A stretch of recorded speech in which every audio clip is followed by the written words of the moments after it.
ಮಳೆಯಿಂದ ಕೈಕೊಟ್ಟ ಕರೆಂಟ್, ಫ್ಲೈಓವರ್ನ ಮಾರ್ಗ ಮಧ್ಯೆ ನಿಂತಹ ಮೆನು ರೈಲುಗಳು, ಇನ್ನು ಪ್ರಯಾಣಿಕರು ಬದುಕಿದ್ದೇ ಪವಾಡ. ಉಪರಾಷ್ಟ್ರಪತಿ ಅಭ್ಯರ್ಥಿಯಾಗಿ ಇಂಡಿಯಾ ಕಣಕ್ಕಿಳಿಸಿದ್ಯಾರು? ಈ ಸುದ್ದಿಯನ್ನು ನೋಡೋಣ ದೇಶ ವಿದೇಶ ನ್ಯೂಸ್ ಟಾಪ್ನಲ್ಲಿ. ಉಪರಾಷ್ಟ್ರಪತಿ ಚುನಾವಣೆ ರಂಗೇರಿದೆ. ಸೆಪ್ಟೆಂಬರ್ 9ರಂದು ಚುನಾವಣೆ ನಡೆಯಲಿದ್ದು, ಆಗಸ್ಟ್ 21ರಂದು ನಾಮಪತ್ರ ಸಲ್ಲಿಸಲು ಕೊನೆ ದಿನವಾಗಿದೆ. ಎನ್ಡಿಎ ಮೈತ್ರಿಕೂಟವು ಸಿಪಿ ರಾಧಾಕೃಷ್ಣನ್ರನ್ನ ಕಣಕ್ಕಿಳಿಸಿದೆ. ಇದರ ಬೆನ್ನಲ್ಲೇ ಇಂಡಿಯಾ ಮೈತ್ರಿಕೂಟ ಕೂಡ ತನ್ನ ಅಭ್ಯರ್ಥಿಯನ್ನ ಕಣಕ್ಕಿಳಿಸಿದೆ. ಸುಪ್ರೀಂ ಕೋರ್ಟ್ ನಿವೃತ್ತ ಜಡ್ಜ್ ಬಿ ಸುದರ್ಶನ್ ರೆಡ್ಡಿ ಅವರನ್ನ ಇಂಡಿಯಾ ಕೂಟದ ಉಪರಾಷ್ಟ್ರಪತಿ ಅಭ್ಯರ್ಥಿಯಾಗಿ ಘೋಷಿಸಿದೆ. ಆಂಧ್ರ ಮೂಲದ ಸುದರ್ಶನ್ ರೆಡ್ಡಿ ಸುಪ್ರೀಂ ಕೋರ್ಟ್ನಲ್ಲಿ ನ್ಯಾಯಾಧೀಶರಾಗಿ ಸೇವೆ ಸಲ್ಲಿಸಿ 2011ರಲ್ಲಿ ನಿವೃತ್ತರಾಗಿದ್ರು. ಪಹಲ್ಗಾಮ್ ದಾಳಿ ಖಂಡಿಸಿ ಪಾಕಿಸ್ತಾನ ಜೊತೆ ಕ್ರಿಕೆಟ್ ಆಡೋದು ಬೇಡ ಅಂತ ದೇಶಾದ್ಯಂತ ಕೂಗು ಕೇಳಿ ಬರ್ತಿದೆ. ಆದ್ರೂ ಏಷ್ಯಾ ಕಪ್ನಲ್ಲಿ ಪಾಕ್ ವಿರುದ್ಧ ಕ್ರಿಕೆಟ್ ಪಂದ್ಯ ಆಡಲು ಬಿಸಿಸಿಐ ತಂಡ ಪ್ರಕಟಿಸಿದೆ. ಆದ್ರೆ ಭಾರತದಲ್ಲಿ ನಡೆಯುತ್ತಿರುವ ಏಷ್ಯಾ ಕಪ್ ಹಾಕಿ ಆಡಲು ಪಾಕ್ ನಿರಾಕರಿಸಿದೆ. ಈ ವಿಷಯವಾಗಿ ಈಗ ಇಂಡಿಯಾ ಒಕ್ಕೂಟ ಪಕ್ಷಗಳು ಕೇಂದ್ರವನ್ನ ತರಾಟೆಗೆ ತೆಗೆದುಕೊಂಡಿವೆ. ಚೀನಾ ವಿದೇಶಾಂಗ ಸಚಿವ ವಾಂಗ್ ಯಿ ಪ್ರಧಾನಿ ಮೋದಿಯವರನ್ನ ಭೇಟಿಯಾಗಿದ್ದಾರೆ. ದೆಹಲಿಯ ಲೋಕ ಕಲ್ಯಾಣ ಮಾರ್ಗದ ಪ್ರಧಾನಿ ನಿವಾಸದಲ್ಲಿ ಈ ಭೇಟಿ ನಡೆದಿದೆ. ಗಡಿಯಲ್ಲಿ ಉದ್ವಿಗ್ನತೆ ಕಡಿಮೆಗೊಳಿಸುವ ಸಂಬಂಧ ಮಾತುಕತೆ ನಡೆದಿದೆ.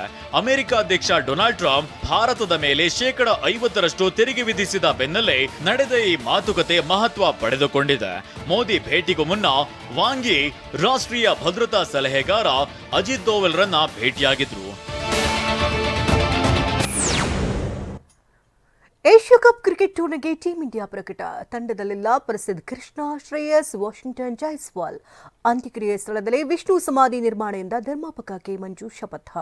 ಈ ಸುದ್ದಿಯನ್ನು ನೋಡೋಣ ಕ್ರೀಡೆ ಸಿನಿಮಾ ನ್ಯೂಸ್ ಟಾಪ್ನಲ್ಲಿ. 2025ರ ಏಷ್ಯಾ ಕಪ್ ಕ್ರಿಕೆಟ್ ಟೂರ್ನಿಗೆ ಟೀಂ ಇಂಡಿಯಾ ತಂಡವನ್ನ ಪ್ರಕಟಿಸಿದೆ. ಸೂರ್ಯಕುಮಾರ್ ಯಾದವ್ ನಾಯಕನಾಗಿ, ಶುಭ್ಮನ್ ಗಿಲ್ ಉಪನಾಯಕನಾಗಿ ತಂಡ ಮುನ್ನಡೆಸಲಿದ್ದಾರೆ. ತಂಡದಲ್ಲಿ ಅಭಿಷೇಕ್ ಶರ್ಮಾ, ತಿಲಕ್ ವರ್ಮಾ, ಹಾರ್ದಿಕ್ ಪಾಂಡ್ಯ, ಜಿತೇಶ್ ಶರ್ಮಾ, ಸಂಜು ಸ್ಯಾಮ್ಸನ್, ರಿಂಕು ಸಿಂಗ್, ಶಿವಮ್ ದುಬೆ, ಅಕ್ಷರ್ ಪಟೇಲ್, ಜಸ್ಪ್ರೀತ್ ಬುಮ್ರಾ, ವರುಣ್ ಚಕ್ರವರ್ತಿ, ಹರ್ಷದೀಪ್ ಸಿಂಗ್, ಕುಲ್ದೀಪ್ ಯಾದವ್, ಹರ್ಷಿತ್ ರಾಣಾಗೆ ಸ್ಥಾನ ದಕ್ಕಿದೆ.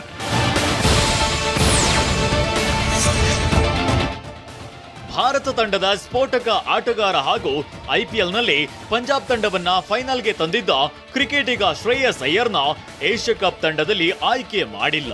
ಇದು ಅನೇಕರಿಗೆ ಅಚ್ಚರಿ ಮೂಡಿಸಿದೆ. 20 ಸದಸ್ಯರ ತಂಡದಲ್ಲೂ ಶ್ರೇಯಸ್ ಅಯ್ಯರ್ಗೆ ಸ್ಥಾನ ನೀಡಲಾಗಿಲ್ಲ. ಇದು ನಂಬಲು ಸಾಧ್ಯವಾಗ್ತಿಲ್ಲ ಅಂತ ಹಲವರು ಅಚ್ಚರಿ ವ್ಯಕ್ತಪಡಿಸಿದ್ದಾರೆ.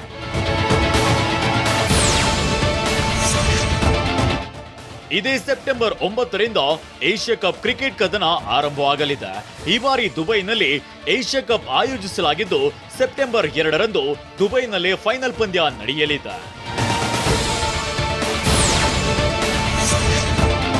ಮಹಿಳಾ ವಿಶ್ವಕಪ್ಗಾಗಿ ಭಾರತ ತಂಡವನ್ನ ಪ್ರಕಟಿಸಲಾಗಿದೆ. ಹರ್ಮನ್ ಪ್ರೀತ್ ಕೌರ್ ಭಾರತ ತಂಡದ ಕ್ಯಾಪ್ಟನ್ ಆಗಿದ್ರೆ, ಸ್ಮೃತಿ ಮಂಧಾನ ಉಪನಾಯಕಿಯಾಗಿದ್ದಾರೆ. ಪಂದ್ಯದಲ್ಲಿ ಶಫಾಲಿಗೆ ಸ್ಥಾನ ನೀಡಲಾಗಿಲ್ಲ.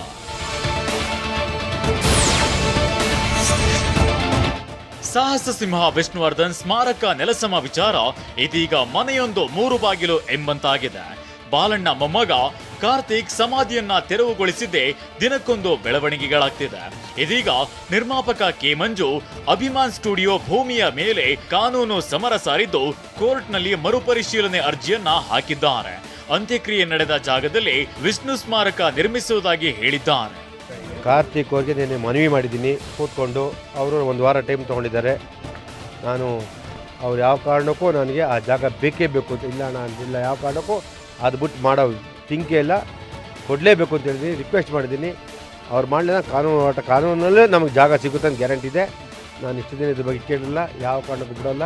ನಾವು ಅಲ್ಲೇ ಅಂತ್ಯಕ್ರಿಯೆ ಆದ ಜಾಗದಲ್ಲಿ ನಾವು ಸ್ಮಾರಕ ಕಟ್ತೀವಿ, ಬಿಡಲ್ಲ ಅಂತ ಹೇಳಕ್ಕೆ ಕೇಳಿದೆ. ಈ ಡೆಮಾಲಿಷ್ ಮಾಡೋಕ್ಕೆ ನನಗೆ ಅಷ್ಟು ಧೈರ್ಯ ಬರ್ತದೆ ಅಂದರೆ ಕಾನೂನಲ್ಲಿ ನಮಗೆ ಎಲ್ಲ ನಾವು ಕೋರ್ಟ್ಗೆ ಹಾಕೆಲ್ಲ ತೊಗೊಂಡಿದ್ದೋ, ಇಲ್ಲಾಂದರೆ ವಿಷ್ಣು ಸಮಾಧಿ ಡೆಮಾಲಿಷ್ ಮಾಡೋಕ್ಕೆ ನಮ್ಗೆ ಅಲ್ಲಾಗುತ್ತಾ?